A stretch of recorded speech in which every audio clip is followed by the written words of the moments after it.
गटारी अमावस्यानिमित्त मटणाच्या दुकानावरती रांगा लागलेल्या आहेत। मी आता विरार पूर्वेच्या मनवेलपाडा या परिसरातल्या एका मटणाच्या दुकानावरती आहे। जवळपास 500च्या वर जे नागरिक जे आहेत हे सकाळपासून मटण घेण्यासाठी या ठिकाणी रांगेमध्ये उभा राहिलेले आहेत। महिला असतील, पुरुष असतील, ज्येष्ठ नागरिक असेल, हे सर्वजण अतिशय शांततेमध्ये आणि शिस्तीमध्ये या ठिकाणी मटणाच्या रांगेसाठी उभा राहिलेला आपल्याला पाहायला मिळत आहे। हीच परिस्थिती जी आहे वसई विरार नालासोपाऱ्यातल्या अनेक मटणांच्या दुकानावरती आहे। कारण आज रविवारी गटारी अमावस्या आहे, प्रत्येकाला सुट्टी आहे आणि उद्या सोमवारपासून हा श्रावण महिना सुरू होणार आहे।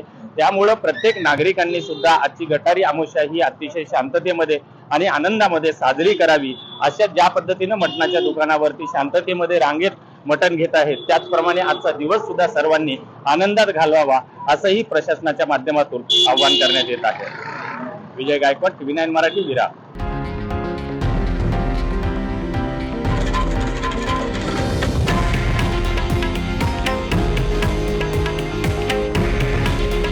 हे आहे देशातील नंबर 1 न्यूज नेटवर्क आणि आपण पाहत आहात TV9 मराठी। काळजी तुमची, हित महाराष्ट्राचं।